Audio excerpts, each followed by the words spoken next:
Voilà, donc de retour sur la libre antenne, toujours avec Laurent Villaverde, toujours sur l'archéologie et on va dire la fin des dogmes, hein, parce que là on a bien, comment dire, là, comme ça, voilà, donc on a bien défini. Et puis tu nous as expliqué comment fonctionne l'archéologie, le métier d'archéologue. Bon, on a appris énormément de choses d'ailleurs.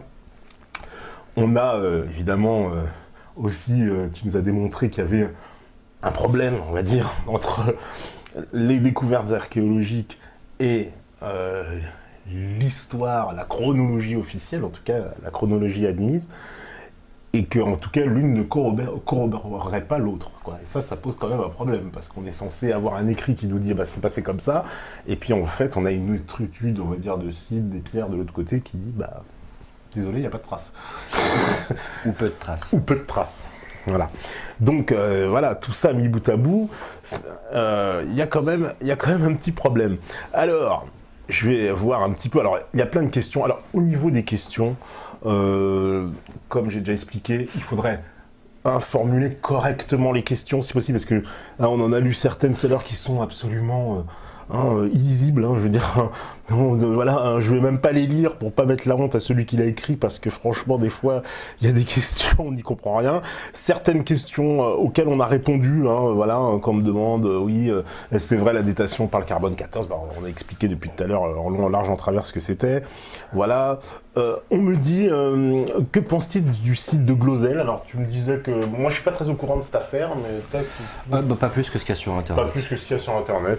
Il faudrait juste en profiter pour passer un petit bonjour, parce que je sais qu'il y a des gens qui ont regardé en direct ce soir. Un petit bonjour à Sylvie et à Cédric. Voilà, c'est fait. Ils ont pris le temps de regarder l'émission en direct. Eh ben voilà, Sylvie et Cédric, en direct, on leur fait un coucou.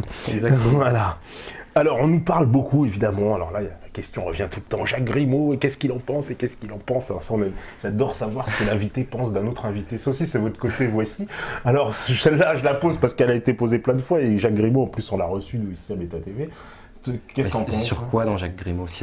Oui, c'est pas très... on me dit au moins son documentaire, voilà. Ne serait-ce la révolution des pyramides. C'est très riche parce qu'il y a toute une partie où il décrit en fait les sites anciens, il y a une partie où il développe sur les techniques de construction de tout ce qui est plateau de Gizeh, et puis après il y a l'étude du calendrier, des choses comme ça. Non, je pense qu'il faudrait qu'il corrobore ce que beaucoup de gens voient maintenant, c'est que les sites les plus anciens sont les mieux construits et qu'il y a un savoir de bâtisseurs vraiment qui est répandu sur une bonne partie de la planète à un moment donné, et que ces constructions-là sont arrêtées à un moment donné. Et d'ailleurs, l'égyptologie, c'est quoi? C'est une science archéologique particulière? L'égyptologie, c'est une branche de l'archéologie. C'est une branche de l'archéologie. C'est-à-dire qu'au départ, on fait de l'archéologie, et après, on se spécialise dans l'égyptologie. Mais c'est la seule civilisation pour laquelle il y a une science dédiée, on va dire, non? Alors, on va dire qu'effectivement, ils sont un peu à part, parce qu'en général, en égyptologie, il n'y a pas de fouille à proprement parler, c'est que du désensablement. Il n'y a pas de strates.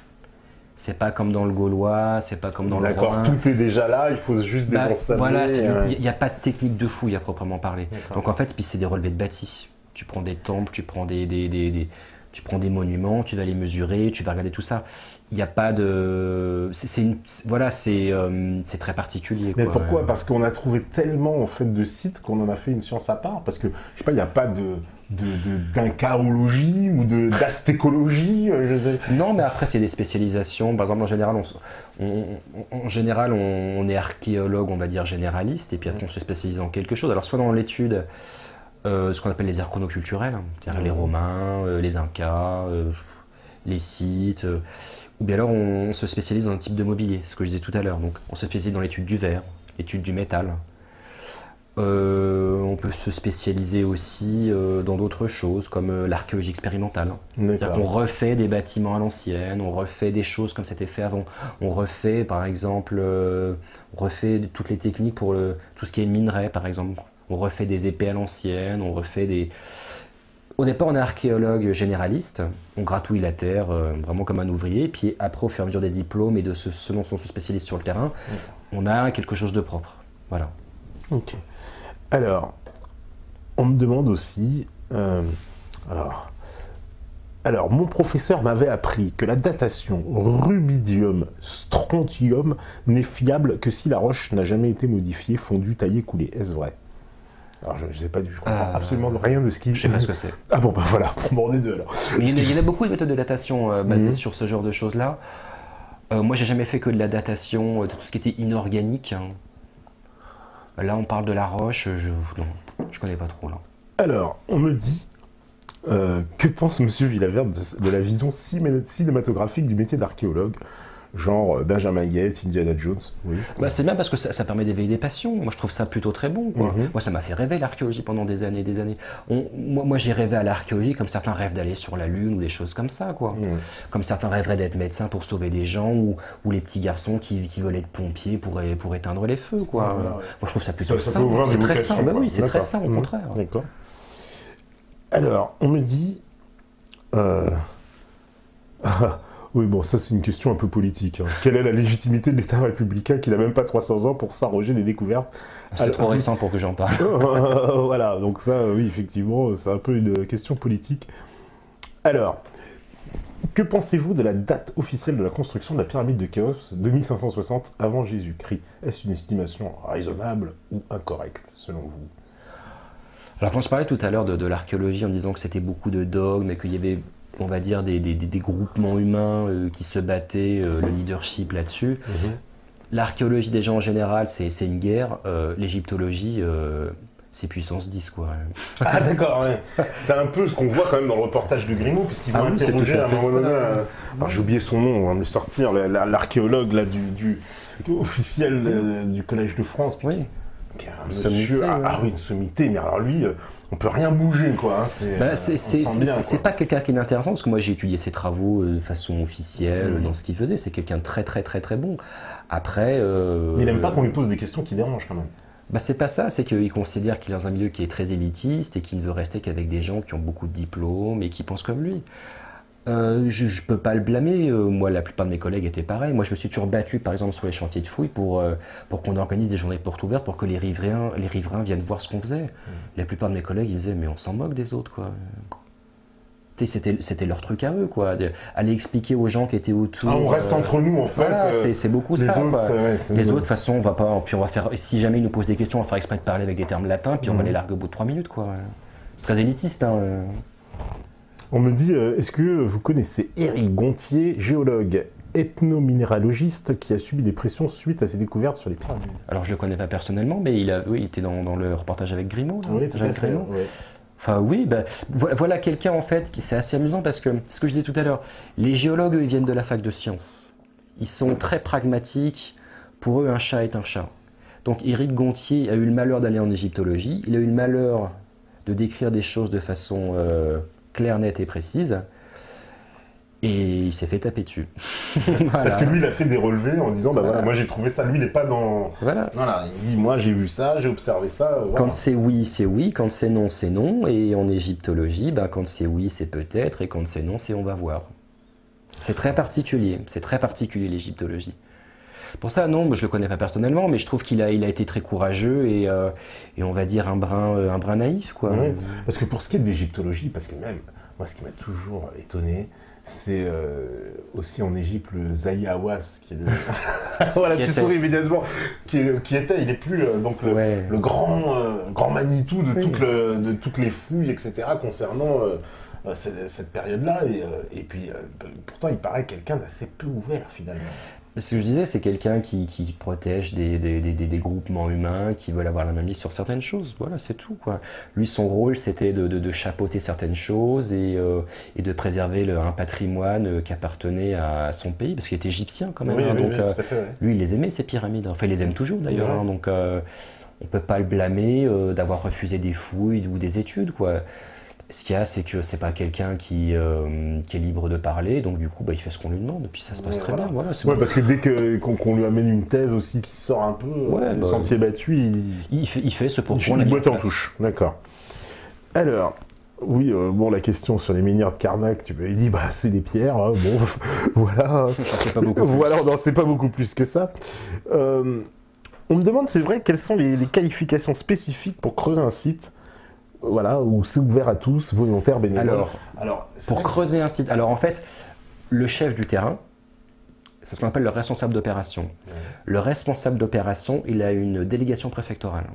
C'est-à-dire que moi, quand j'étais responsable d'opération, j'avais un document administratif où on disait « Monsieur le préfet accorde à Laurent Villavert le droit de fouiller à tel endroit, le lieu dit, avec le numéro sur le cadastre, le numéro de parcelle et tout ça. » Donc c'est quelque chose de très officiel.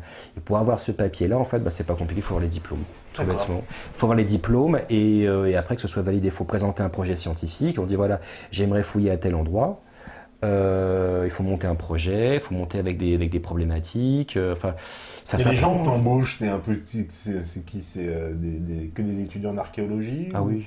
Ouais, d'accord. Oui, oui, parce que souvent dans les films, justement, voilà, dans Benjamin Gates ou machin, on voit ils viennent sur place et puis ils embauchent les gens sur place, quoi. On voit, Ah oui, les fouilleurs, tu veux dire? Oui, à l'étranger, c'est tout le temps comme ça.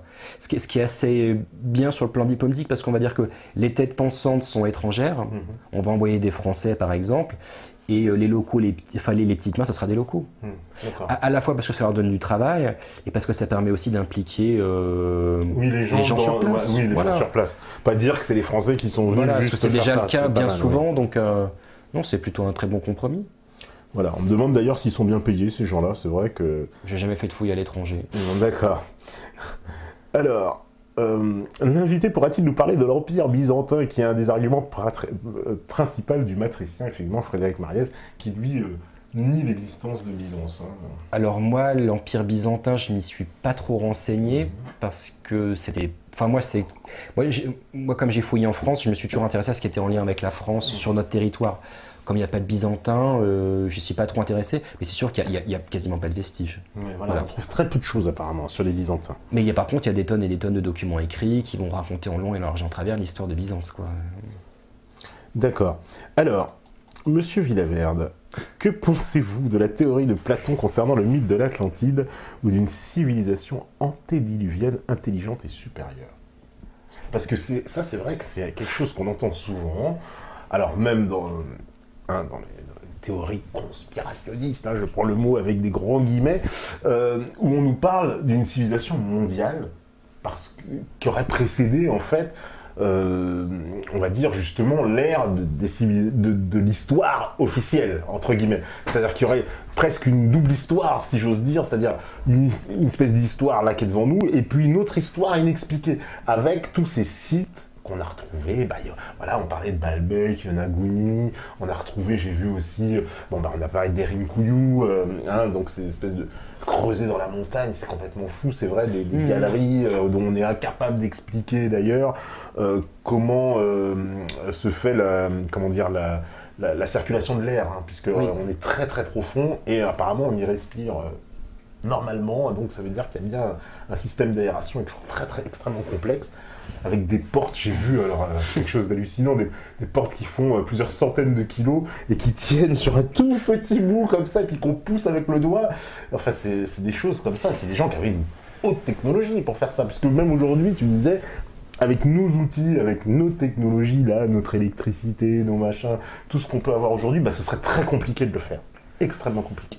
Je pense que dans notre civilisation du XXIe siècle, on est hypnotisé par le matérialisme. C'est-à-dire qu'on est persuadé que pour faire des choses qui paraissent compliquées, on est obligé de faire des choses qui sont forcément compliquées. Les gens qui ont construit par exemple Machu Picchu, ils n'ont pas amené de grue sur place. D'accord, il n'y avait pas de grue.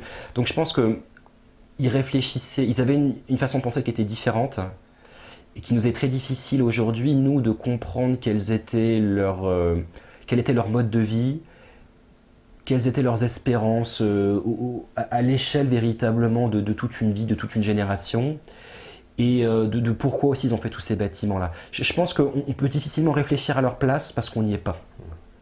Mais parce que on est pourri par le matérialisme. Parce que même le Machu Picchu, alors ça c'est même extraordinaire, parce que l'histoire officielle nous dit qu'il a été construit sous l'ère de la colonisation espagnole, c'est-à-dire sous le nez des Espagnols. Ça paraît quand même improbable, non? Pareil, je ne saurais pas dire, mais en tout cas, ça paraît très peu probable. Parce qu'ils occupaient visiblement quand même l'ensemble du Pérou. Après, moi, de ce que je sais sur le Machu Picchu, c'est qu'il y a une chronologie relative. Il y a des choses qui sont plus anciennes que d'autres. Ouais. Quand on voit tout ça, ça n'a pas été fait en une seule fois, quoi. Donc, pareil, est-ce que si on va au niveau de la base des murs, on n'a pas des gros blocs qui seraient plus anciens et auquel cas la partie supérieure aurait été remontée par la suite mais je connais, je connais comme tout le monde parce que je vais sur internet, quoi. Mais tous ces trucs-là, pour en revenir à Platon là, sur la théorie, bah, il serait surprenant qu'ils disent des choses qui soient fausses, quoi. Après, je sais pas si Platon a vraiment existé non plus. Donc, ça c'est un petit bonjour à Agnès Boutamina. Non, l'idée d'une civilisation qui aurait précédé, non, l'idée elle est pas inintéressante. L'idée elle est pas inintéressante, mais encore faut-il en avoir des traces. C'est peut-être ce qui va être étudié aujourd'hui au XXIe siècle, quoi. On en a fait beaucoup au XXe, on a mis en place les méthodes d'archéologie. Je pense qu'avec Internet aujourd'hui, on sait fédérer des gens, on sait faire passer des informations très rapidement par du mail, par du YouTube et tout ça. Je pense qu'il faut que les gens se réapproprient l'archéologie, on va dire qu'ils ont le droit de faire, c'est-à-dire qu'une archéologie qui n'est pas basée sur la fouille, mais sur l'observation. Moi, je prône véritablement l'archéologie de la personne lambda qui va se dire « Mince, moi j'ai toujours rêvé de faire partie de cette aventure-là, et si je prenais mon sac à dos comme le fait Damian, et me disant voilà, et ben, je vais y aller, et si je trouve 4-5 personnes avec moi pour faire la même chose, et ben, on va commencer à créer un groupe de réflexion, on va prendre des photos, on va faire les choses ensemble. » J'incite vraiment tout le monde à aller vers ça, quoi.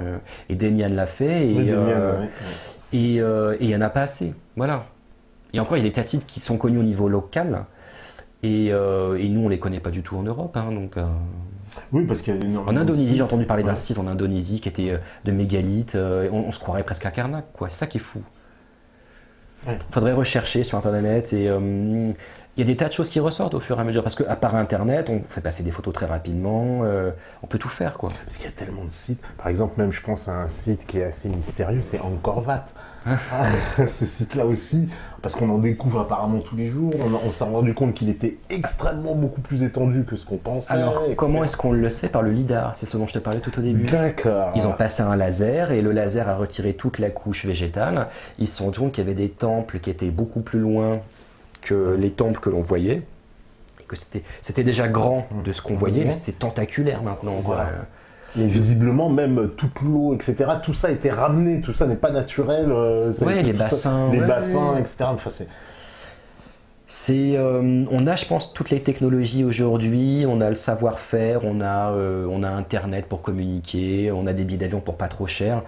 J'incite tout le monde à essayer de s'approprier ces choses-là qui nous appartiennent à tous. Hein. C'est pas que quelques-uns qui ont le droit. Hein. Alors moi, je veux pas tomber dans le grand complot, mais pourquoi quelle est la raison qui pourrait motiver ces instances scientifiques à ne pas nous révéler clairement, je veux dire, des informations qu'on possède sur cette période-là?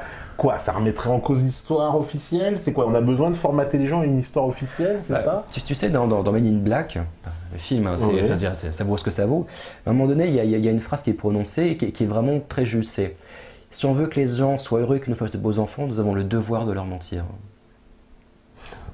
Je pense que c'est quelque chose qu'il faut ruminer, qu'il faut prendre du recul.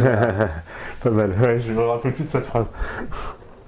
Mais dans Men in Black aussi, il y a un moment où ils disent oui, du temps où les hommes savaient que la Terre était plate. Oui, c'est vrai. C'est dans Men in Black. Mais bon. Alors, qu'est-ce qu'on me dit aussi? Alors, est-ce que l'archéologie utilise l'étude des couches excessives de tri des arbres millénaires de la même époque pour déterminer un cataclysme? Si cela est possible, car il y a la théorie qui dit que pour vaincre les Gaulois qui avaient pris le maquis dans les forêts, les Romains avaient coupé toutes les forêts de la Gaule. Et cela sans raison pour laquelle nos forêts sont si peu diversifiées comparées aux forêts primaires d'Amazonie. Ah bon? Notre question. Ah ouais, je ne sais pas. Alors là, vous voyez, des questions des fois un peu étranges. Alors, on me demande si cette terre noire a été déjà analysée. Oui, et en fait, les analyses qui ont été faites, c'est que justement, il y a plein d'origines différentes. C'est à la fois de la métallurgie, c'est à la fois des animaux, les déjections, hein, tout bêtement, c'est à la fois... parfois, on appelle ça de la terre à jardin. C'est-à-dire qu'on pense que cette terre noire, c'est de la terre de potager. Enfin, c'est devenu une espèce de terre de potager parce qu'elle est très organique. La couleur noire, c'est dû principalement à une matière organique. Mais il y a eu des analyses, mais Moi la thèse que j'ai lue, elle était intéressante, mais il n'y avait pas vraiment de réponse. Je pense que c'est un des enjeux, c'est quelque chose de connu du milieu archéologique, qui est très récurrent, mais qui est peu analysé au final. C'est mentionné, mais peu analysé, les terres noires. D'accord. Alors, on me demande aussi, est-ce que, c'est vrai, l'histoire est écrite par les vainqueurs? On me dit, autres bien-pensants et plutocrates. Pensez-vous qu'il sera possible de notre vivant de connaître une vraie chronologie historique? Est-ce que tout ça, effectivement, va dénouer ce nœud? Parce que j'ai le sentiment qu'on vit une époque où, à la fois, justement, grâce à Internet et aux énormes moyens de communication, on est en train de découvrir tout un tas de choses sur notre histoire dont on n'avait même pas, je veux dire, le soupçon, il y a encore quelques années. Mais où est-ce que tout ça va nous mener, quoi? Finalement, est-ce qu'on va pas finir par, j'ai envie de dire, presque découvrir le poteau rose et savoir vraiment qu'est-ce qui s'est passé, quoi, enfin. Je pense qu'aujourd'hui, on a quasiment tous les instruments pour le faire, que ce soit les instruments en termes technologiques, sur la forme, mais sur le fond aussi. Je pense qu'on a aujourd'hui toutes les pièces du puzzle. C'est juste qu'il faudrait trouver quelqu'un, un mécène pour financer quelqu'un et dire voilà, moi je vous donne tant d'argent et vous travaillez dessus. Moi ça m'intéresse pas plus que ça parce que ça serait un travail fastidieux, parce que moi je suis un homme de terrain, moi j'étais formé au terrain, j'adore ça quoi, mais je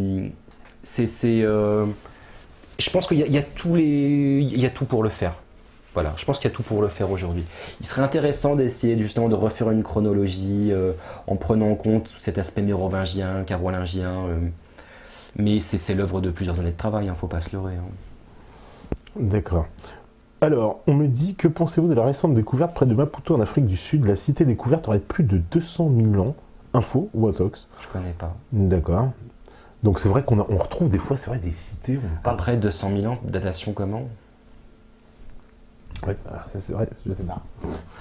Mais on retrouve des cités comme ça, qu'on estime, justement, des fois, j'entends des chiffres assez hallucinants, de 100 000 ans, 200 000 ans.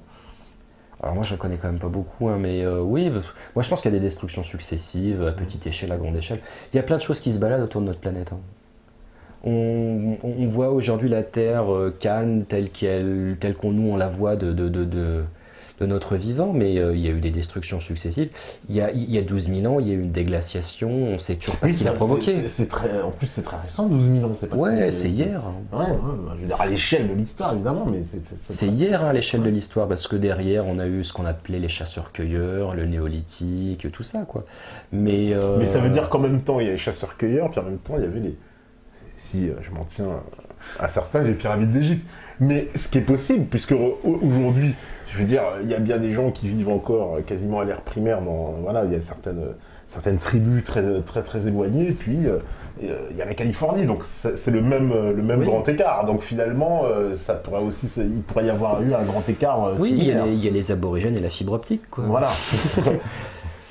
Oui, mais pour ça, moi, je suis pas surpris qu'il y ait des façons cycliques, des destructions. Et imaginons, quelqu'un pourrait prédire qu'il y a des destructions cycliques en amenant les preuves et ce genre de choses-là.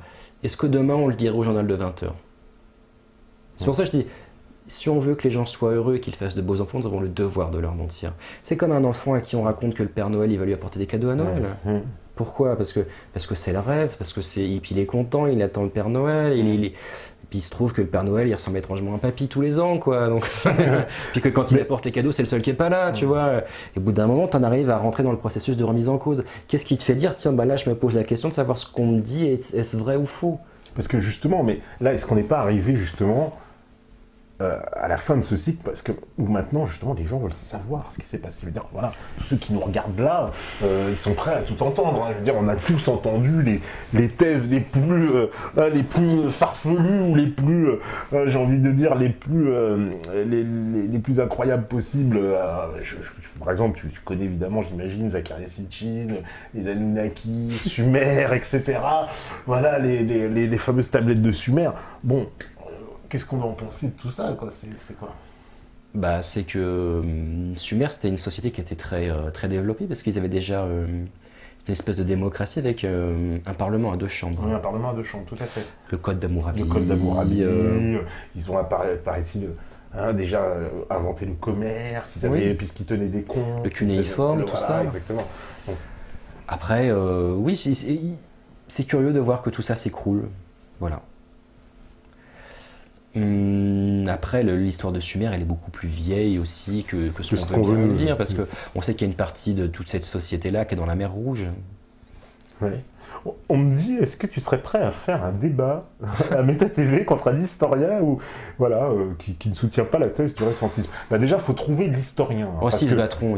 Ah, ils se battront, ouais. Ah ouais, tu penses? Ouais, parce que ils aiment bien avoir raison, et puis ils vont me citer 2-3 thèses qui ont été soutenues l'année dernière, moi je les connais pas. Enfin, je connais, c'est mes collègues. Hein. J'ai travaillé pendant 7 ans, enfin j'ai été servi pendant 7 ans dans l'archéologie préventive, donc je connais le milieu en long, en large, en travers, quoi. Ils seraient pleins justement à vouloir entre guillemets me clouer le bec en disant qu'est-ce que c'est que celui-là qui raconte n'importe quoi. On a fouillé avec lui, de toute façon on doutait bien qu'il était un peu bizarre.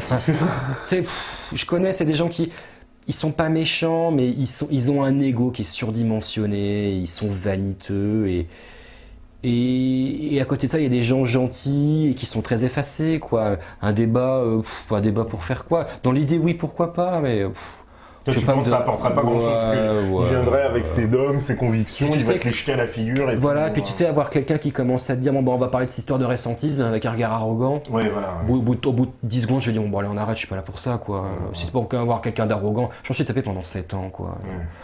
Quand j'ai claqué la porte de ça, justement, voilà, j'adore toujours l'archéologie, mais pas celle-là, par pitié, quoi. Pas celle-là, quoi. Non, bah, je te comprends bien. Alors, est-ce qu'on trouve de la terre noire datant de après le déclin de l'Empire romain? Bah oui, parce que je dis que ça scellait l'Empire romain, donc c'était après. Ah, d'accord. Ouais. Il y a l'Empire romain, c'est ça. Juste au-dessus, il y a les terres noires. Voilà, donc c'est juste après. D'accord, c'est juste après l'Empire romain. D'accord. Ça scelle l'Empire romain. On me demande qu'est-ce que tu penses effectivement des statues de l'île de Pâques. Alors, statues, je rappelle. Oui, les Moai. Les fameux Moai, qu'on voit souvent, en fait, au niveau de la poitrine, mais en fait, les statues sont beaucoup plus grandes. Je sais, il y a eu des fouilles, on retrouve sur Internet. Alors, j'ai vu, hein, je vais pas te mentir, c'est une expérience qui a été menée par une équipe d'archéologues américains qui voulait expliquer comment les Moai se déplaçaient. Je l'ai vu le reportage. Tu l'as vu, et puis avec des cordes et tout. Oui. Mais sauf qu'il y a quand même un petit problème dans le reportage, c'est que le Moai en question, il est, je crois, 20 fois moins lourd que le vrai Moai. Il fait 1 tonne, quelque chose comme ça, alors que les vrais font apparemment presque 20 tonnes, c'est ça donc... Oui, parce qu'il les faisait danser, en fait. Voilà, qu'il les faisait danser. Alors, ils le mettent avec des cordes, et puis bon, ils arrivent à le faire bouger. Ça m'a pas convaincu du tout, hein, je peux te dire. Alors encore une fois, c'est pas du tout ma période. Moi, je suis comme tout le monde. Hein. Je vais sur Internet et j'essaie de mettre en corrélation des choses qui sont très, très éloignées géographiquement. Là, je pense que c'est plutôt à Jacques Grimaud, à la rigueur, qu'il faudrait poser la question, parce qu'il a étudié ça, lui, en long, large, en travers. Donc c'est plutôt à lui de répondre, quoi. D'accord. Mais tu l'avais vu le reportage, il t'a convaincu aussi? Non, pas trop. C'est sympa. Sympa, ouais. C'est un bon divertissement. Je dis pas que c'est vrai ou faux. Je dis qu'il... Voilà, j'aimerais bien savoir combien ça a coûté de faire danser le Moai, par curiosité. Je suis curieux parce que je connais le truc, quoi. J'aimerais bien savoir combien de billets d'avion ils se sont payés pour aller faire danser le Moai, quoi. Est-ce qu'on n'a pas pu faire autre chose avec cet argent-là, quoi? Oui, des fouilles un peu plus sérieuses, parce que, enfin, moi, quand j'ai vu le truc... Des fouilles, déjà, des fouilles. Parce que là, en fait, ils ont fait un moule du bazar, ils ont pris des cordes d'un côté et de l'autre, et puis ils ont joué à le faire danser. Et puis à la fin, ils ont dit, bah, puisque nous, on y arrive avec 1 tonne, donc ça doit être faisable avec 20. C'est un peu, à chaque fois, voilà, des conclusions hâtives. Alors, on me dit, tu évoques la manipulation de la chronologie officielle dans le but de légitimer un pouvoir naissant. Peux-tu développer quel pouvoir, quel moyen, en gros, à qui profite le crime? Manipulation de la chronologie officielle par n'importe qui a un intérêt là-dedans. Par exemple, c'est pas forcément un pouvoir au détriment de plusieurs autres, c'est... Demain, par exemple, il y a une destruction, par exemple, il y a une météorite qui arrive. On oublie souvent ce qui est la catastrophe de la Tunguska. Tu te rappelles cette météorite qui s'était écrasée, je crois que c'est en 1919 de mémoire. Tu connais pas ce truc-là, la Tunguska? Rien, non. Et c'est l'équivalent de plusieurs dizaines de fois les bombes d'Hiroshima. Si tu veux, tiens, j'en avais fait un petit quelque chose. Je connais pas cette affaire, bah voilà. Alors, l'événement qui pourrait être de l'ampleur de ce qui s'est passé à Tunguska. Donc, l'événement de la Tunguska est une explosion survenue le 30 juin 1908, vers 7h30 du matin en Sibérie centrale, en race campagne. Dans l'Empire russe, l'onde de choc, l'équivalent à plusieurs centaines de fois celle qu'aura généré la bombe d'Hiroshima 37 ans plus tard a détruit la forêt sur un rayon de 20 km et fait des dégâts jusqu'à une centaine de kilomètres. Donc l'hypothèse la plus plausible est retenue au début du XXIe siècle est celle de l'impact d'un objet céleste, petit corps du système solaire, de caractéristiques encore inconnues, ayant explosé à une altitude comprise entre 5 et 10 km. L'onde de choc fut enregistrée en Europe occidentale et aux États-Unis. L'éloignement de la région et les troubles en Russie ne permirent pas une étude sur place avant 1927 par une équipe de Russes menée par machin. Et imagine cette catastrophe-là qui arrive au milieu de la France. Plusieurs fois, du coup c'était combien? Plusieurs dizaines de fois, plusieurs centaines de fois Hiroshima. Oui, plusieurs centaines de fois Hiroshima. T'imagines derrière? Comment tu te relèves de ta... Ouais. Donc du coup sur les cendres, bah, les charognards arrivent, ils veulent légitimer le pouvoir en place, on va rajouter des rois, des reines. En fait, il s'est passé 200 ans, mais on va en rajouter 1000 pour dire, bah ouais, mais vous voyez, moi ça fait tellement longtemps que je suis en place. Imagine la Tunguska au milieu de la France, au milieu des États-Unis. On oublie qu'il y a plein de choses qui se baladent autour de notre planète. Et que de temps en temps, on s'en prend un sur le coin du nez, quoi. Et que ça fait très mal. Hein. Ça, légitimer le pouvoir en place, c'est pas un pouvoir en place, c'est le pouvoir en place qui est opportuniste à ce moment-là. Opportuniste à ce moment-là, d'accord. En l'occurrence, à l'époque, la chrétienté. Bah, la chrétienté, c'est un bien gros mot, quoi. Mais en tout cas, non, parce que j'ai rien contre les chrétiens, bien au contraire. Hein, mais voilà, il y a un pouvoir qui a réussi à jouer des coudes et voilà, quoi. Et qui s'en est plutôt bien sorti manifestement, puisque derrière, il a créé son empire à lui. Voilà. Oui, parce que j'ai envie de dire, ça tombait quand même plutôt bien pour oui. On me demande c'est quoi votre plus belle découverte qui vous a le plus émerveillé?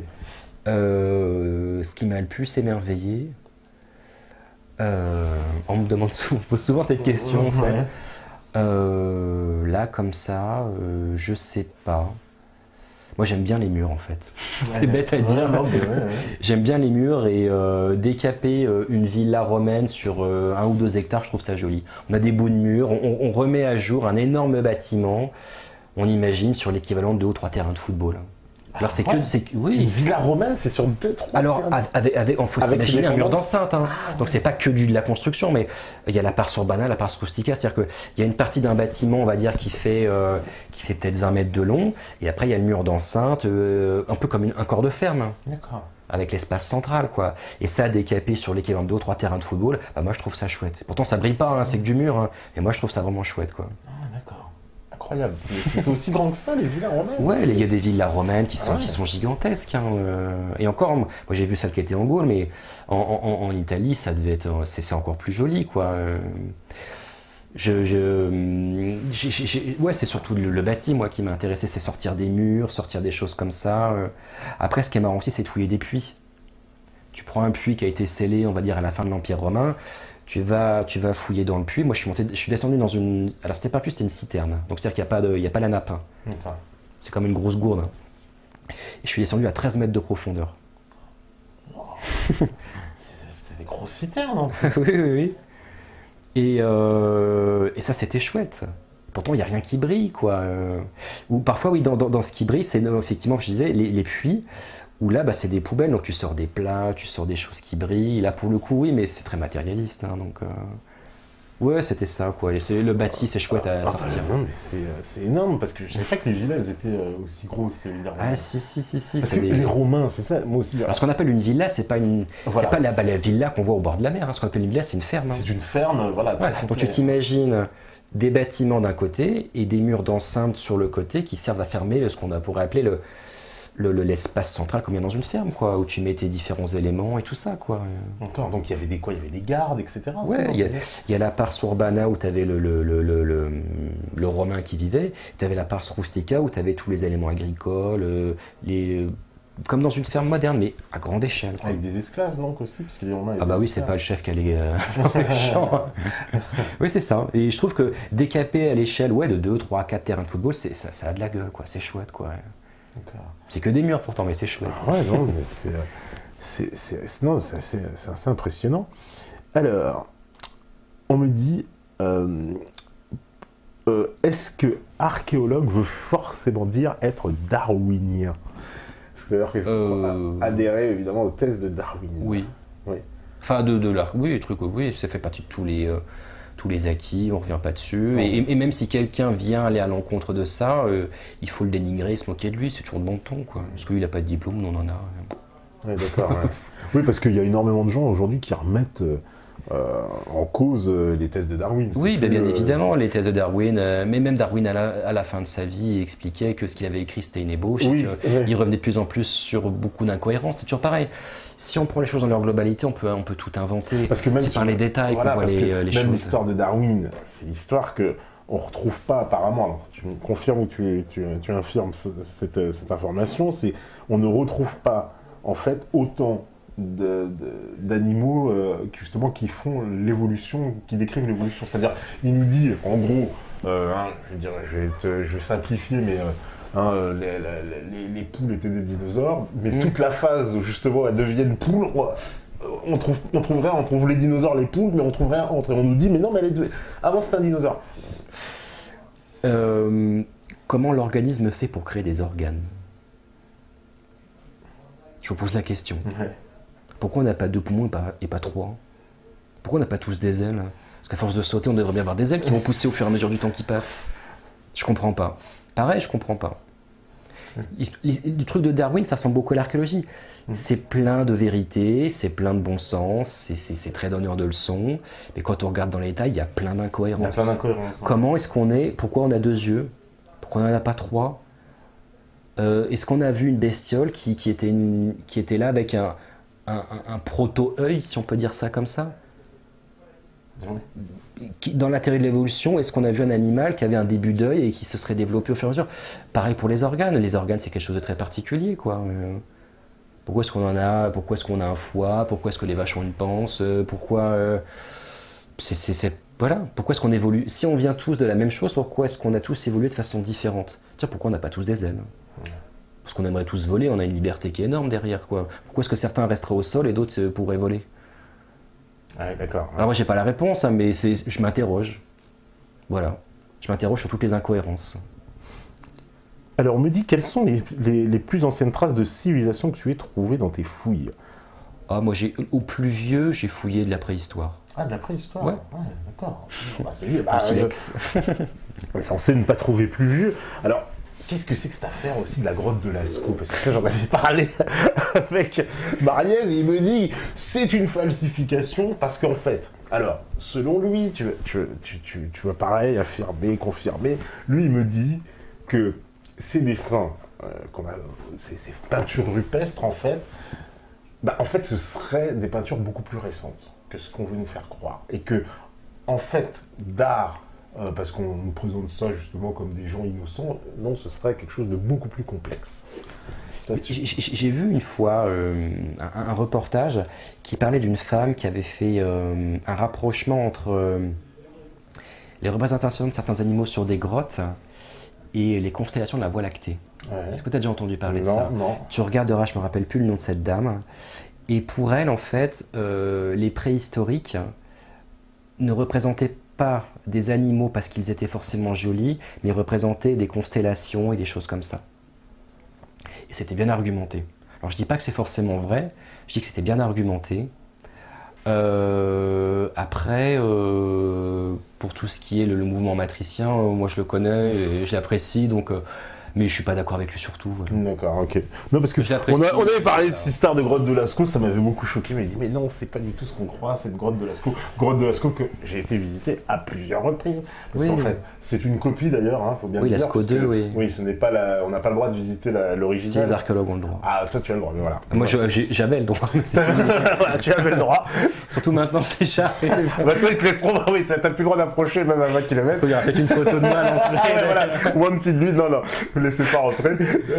Et c'est vrai que bon, très sincèrement, j'ai visité, c'est un peu, ça fait escroquerie pour touristes. Et il paraît que justement, dans l'original, la grotte, il y a beaucoup plus de dessins que dans la Lascaux 2, où c'est un peu, allez-y, regardez ça, mais que dans la vraie grotte, il paraît que c'est beaucoup plus on m'a dit plein de choses, notamment sur les 2-3 premières campagnes alors c'est pas vraiment de la fouille, hein, mais de déblaiement, voilà, et on m'a raconté des choses étranges, quoi. Mais je pourrais pas en dire beaucoup plus parce que je sais pas si c'est vrai ou si c'est faux, et voilà.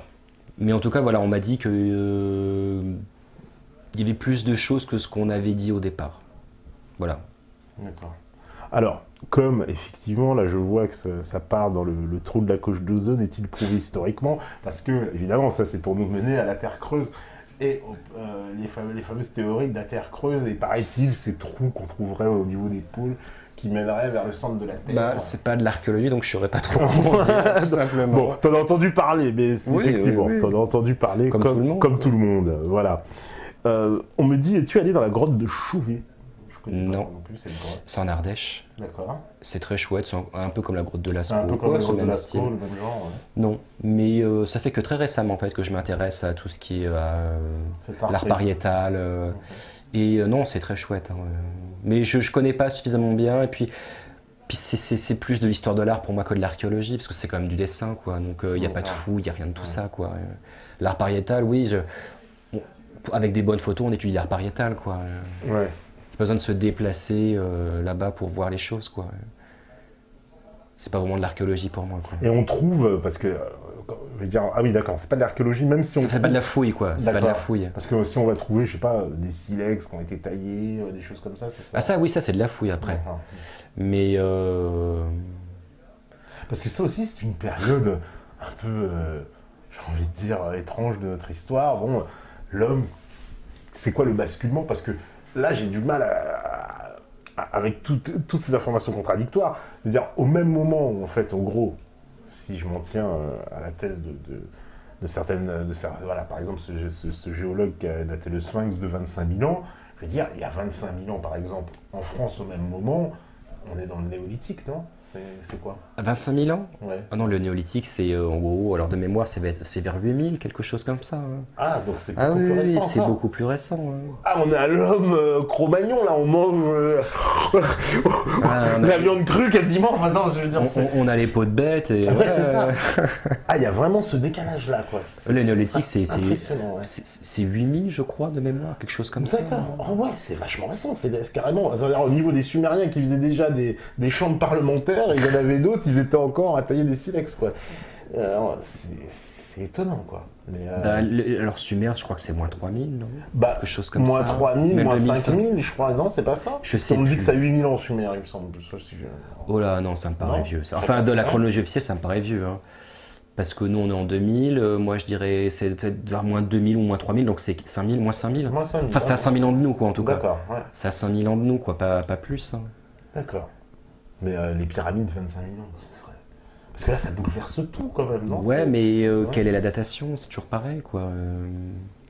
Mais les pyramides d'Égypte, on n'a pas fini d'en parler, quoi. Ça intriguera tout le monde pendant encore des générations et des générations. C'est fou, quand même, une civilisation qui nous a laissé autant de traces, donc on peut rien expliquer, non? Je pense qu'il n'y a pas un paradoxe, c'est quand même incroyable. Non, mais je pense surtout qu'il y a plein de trous qui ont été bouchés, et l'intérêt, c'est ce qu'il y a en dessous, et pas au-dessus.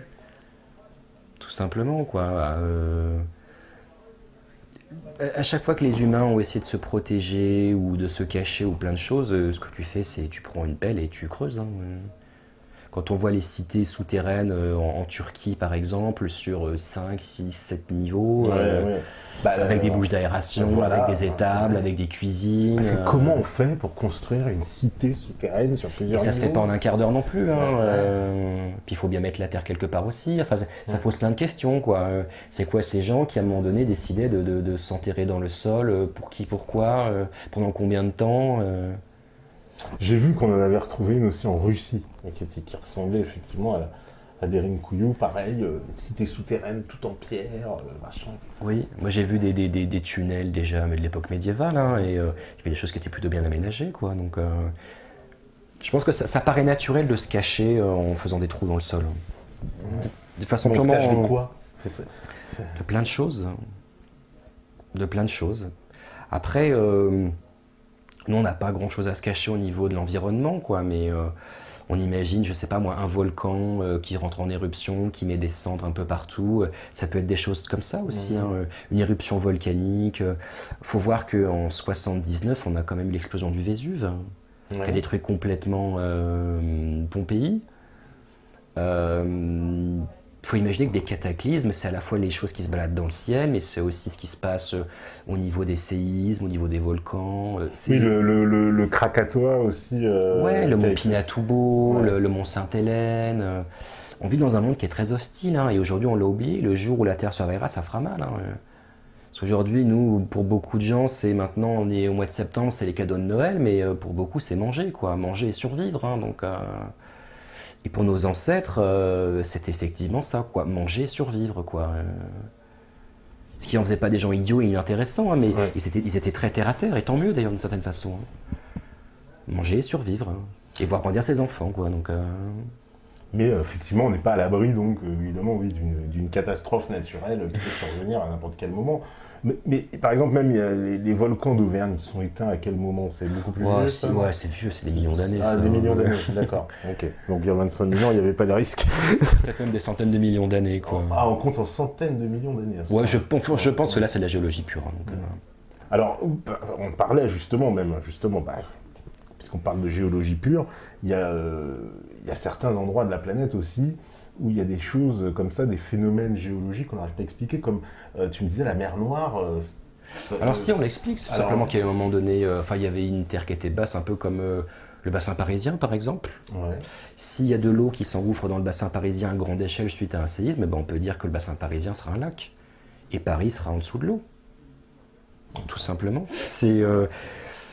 Il se passe la même chose aux Pays-Bas, ça s'appelle les Pays-Bas, et voilà, c'est les choses qui sont, d'un point de vue naturel, géologique, en dessous du niveau de l'eau, enfin au niveau de la mer.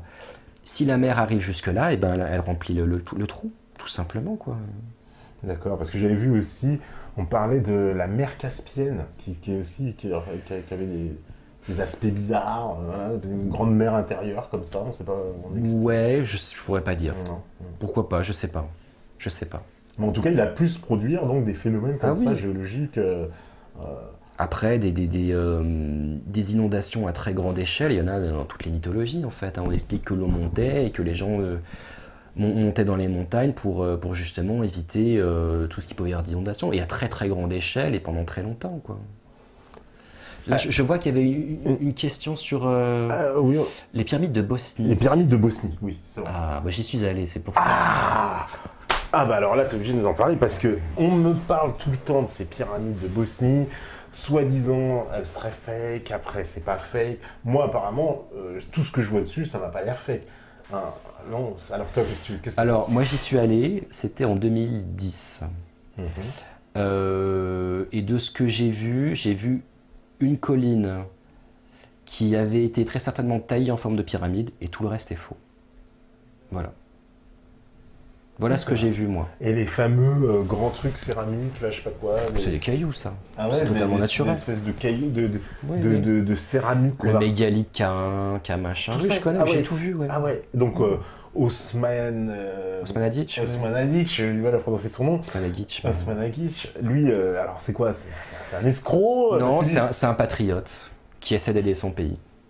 Ah, il permet de mettre un œil sur la Bosnie et de faire. Voilà, apparemment, il y a pas mal de gens qui viennent là-bas. Et c'est tant mieux, oui. C'est un vrai patriote qui aide son pays, qui a été gravement touché il y a 20 ans, et voilà. Mais toi, tu as l'impression de voir donc une colline, ce qu'on appelle la pyramide du Soleil. Ouais. Je pense que ça, c'est une colline qui a été taillée en forme de pyramide à un moment donné, dont la datation est très difficile à évaluer. Et tout le reste autour, il n'y a pas. Et l'histoire, alors j'ai vu tout un tas de... Mais on peut y aller, hein, c'est un coin qui est très joli, hein, j'incite à y aller. Et l'histoire donc de la fréquence qu'on retrouve en haut et en bas, la même fréquence, je suis archéologue. Ah oui, d'accord. Voilà. Mais ces espèces de blocs de céramique, parce que même il y a... C'est des cailloux, ça. Ouais, c'est des cailloux. Ah oui, c'est pas des... Non. Parce que moi j'avais relevé, parce que en fait effectivement c'est des cailloux qui ont un revêtement un peu particulier, mais quand on regarde les espèces de murs qui sont dans les tunnels, c'est exactement les mêmes roches mais en tout petit, quoi. Alors, Osmanagic, là, il nous fait tout un truc sur les pyramides. Il aide son pays, on va pas le blâmer pour ça, quoi. C'est pas. Et puis il est dans un coin qui a toujours été une terre de passage un peu partout, et il a des choses qui sont très anciennes. Il a du néolithique qui est pas loin de là où il est, quoi. Il a un château médiéval qui est tout en haut de la pyramide du Soleil, c'est chouette à voir. Moi, quand j'avais visité le musée, j'avais vu des panneaux en bois qui dataient de l'époque médiévale, ce qui est assez rare d'ailleurs. J'ai vu beaucoup de jolies choses là-bas, sur place. D'accord. Mais le côté pyramide, tout ça, non, non. Moi, de ce que j'en ai vu, en tout cas, non.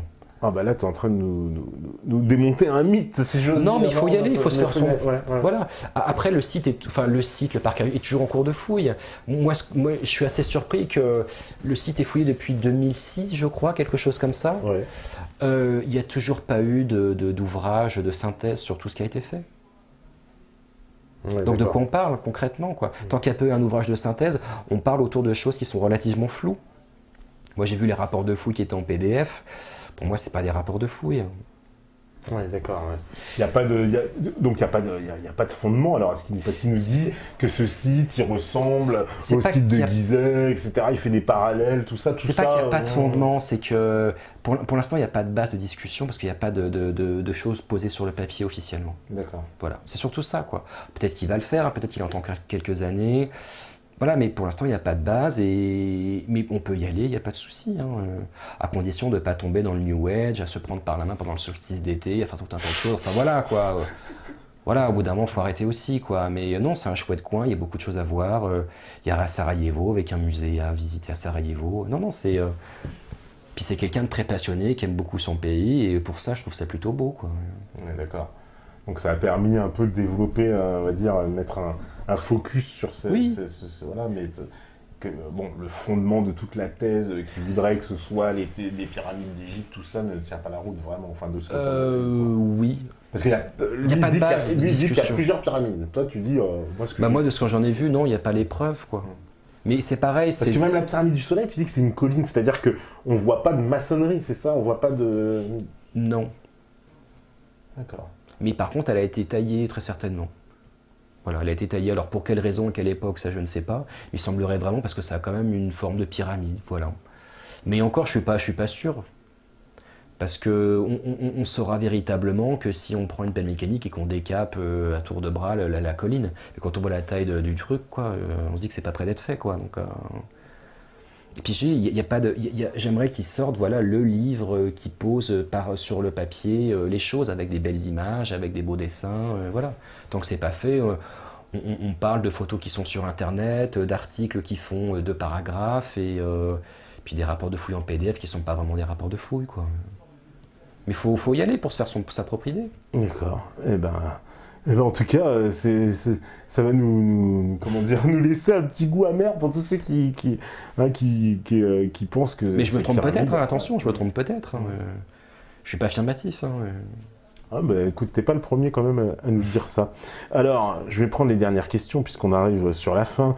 On me dit, connaissez-vous le mystère des murs vitrifiés en France? Alors, il y a des traces de vitrification à Mohenjo-Daro. Mohenjo-Daro, ouais. C'est pas du tout en France. Non, c'est au Pakistan, c'est les fameuses civilisations de l'Indus, c'est ça? C'est ça, ouais. Qui sont aujourd'hui en grande partie d'ailleurs sous le Pakistan urbain, quoi. Ouais. Ah bah, comme tout le monde, je constate qu'effectivement, il y a des couches vitrifiées avec des traces de radioactivité, voilà.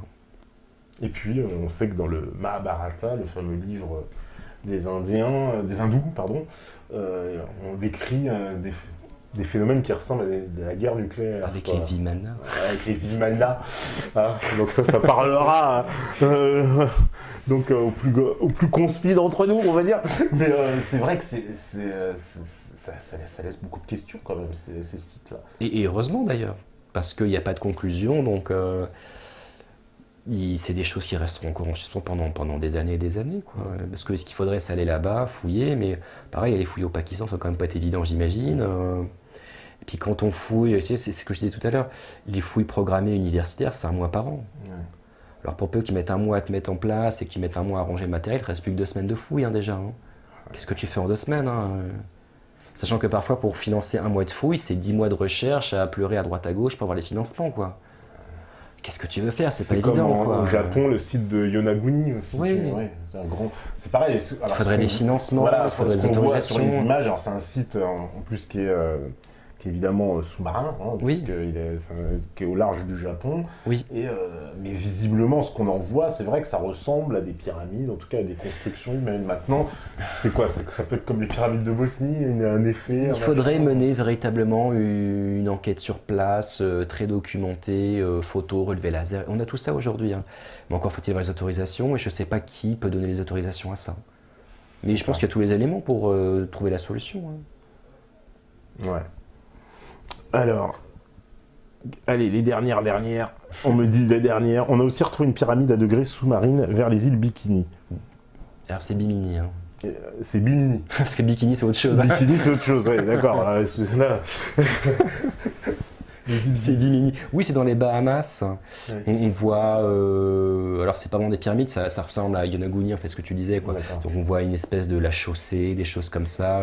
Pareil, on voit des photos et on voit 2 paragraphes, mais il faudra aller sur place, faire les autorisations. Et aujourd'hui, on a tous les instruments de mesure physique, chimique pour voir tout ça, quoi. Ouais. Est-ce qu'il y a du mortier, oui ou non, par exemple? Analyser le mortier, faire des relevés laser, voilà. Mais il faut avoir les autorisations, quoi. Le Bimini, c'est les Bahamas.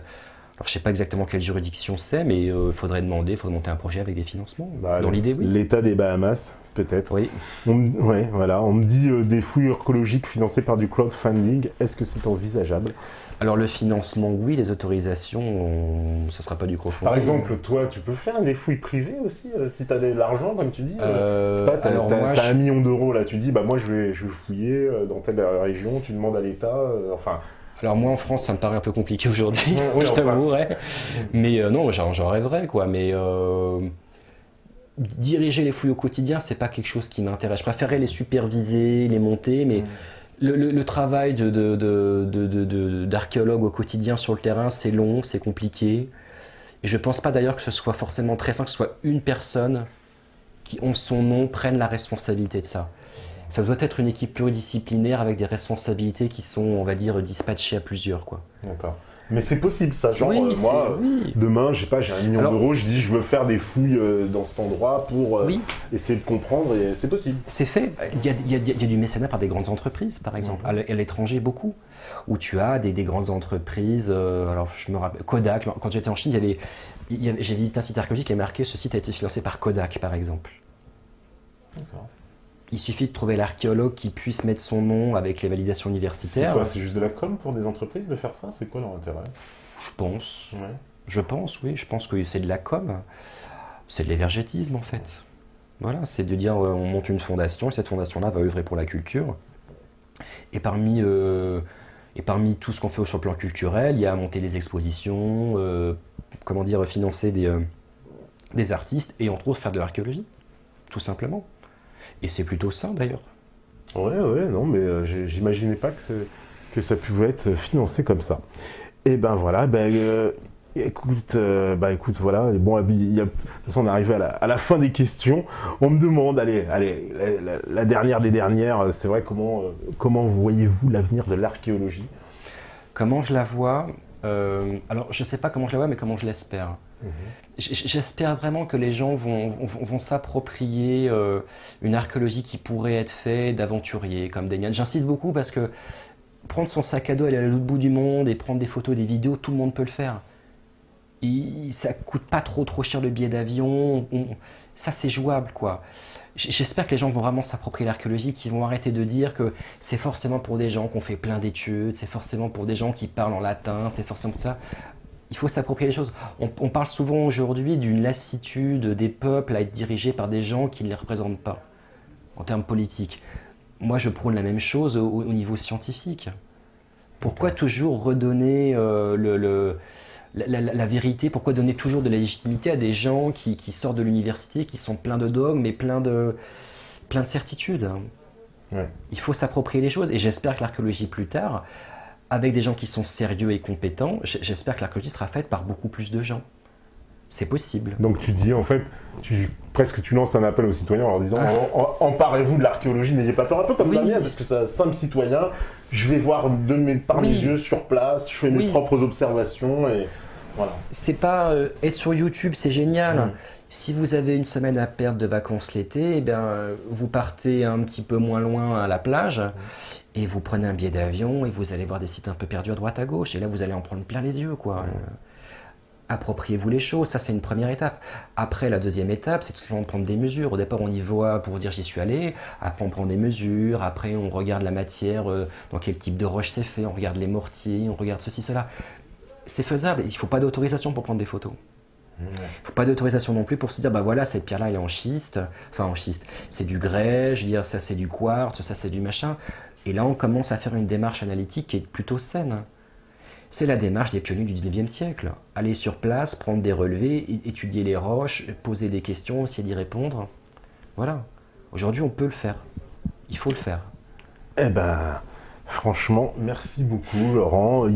Il te remercie, je pense, tous aussi. Il y en a plein. Voilà, merci. Mais, voilà. Pour toutes ces infos, je pense qu'on a appris beaucoup de choses sur l'archéologie. J'espère. Je pense vraiment, il y a encore beaucoup à creuser, hein, mais on est obligé de nous s'arrêter là. On a largement dépassé l'horaire. Je crois. Et en tout cas, bah, merci beaucoup d'être venu.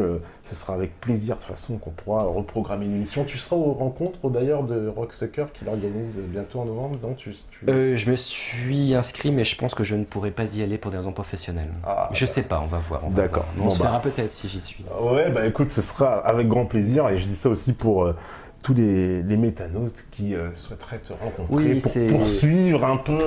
On y rencontre beaucoup de gens qui sont très gentils, donc c'est très bien, quoi. C'est très intimiste en plus, donc c'est le meilleur moment de rencontrer les auteurs, c'est une très bonne chose. Voilà, bah écoute, on lui passe aussi le bonjour à Rock et on le félicite pour ses rencontres parce que c'est à chaque fois très très intéressant. Oui, Tonton Rock. Et voilà, Tonton Rock, et nous on t'a rencontré grâce à ces rencontres, donc voilà, merci en tout cas à lui. Merci. Merci à la régie, merci au modératrol, merci à tous les métanautes connectés, hein, ceux qui ont réussi à tenir jusqu'à là. En théorie, on se retrouve mercredi, parce que vous savez que le programme a changé, maintenant c'est lundi, mercredi, vendredi, hein, c'est plus tous les soirs comme avant, donc il y aura un peu moins d'émissions, on est obligé d'étager un peu plus, mais ça, vous le saviez déjà, vous avez déjà été prévenus à la fin de la saison dernière. Voilà, on me dit merci pour cette soirée intéressante. Voilà, il y en a qui, voilà, il devait aller se coucher, il n'a même pas décollé parce qu'il trouvait ça intéressant. Il y en a qui sont restés jusqu'au bout. Eh ben, merci à vous. Et je n'ai qu'une chose à vous dire, vous savez très bien que si vous écoutez ce message, c'est que vous êtes la résistance. Ciao camarades, à la prochaine. Ciao, ciao.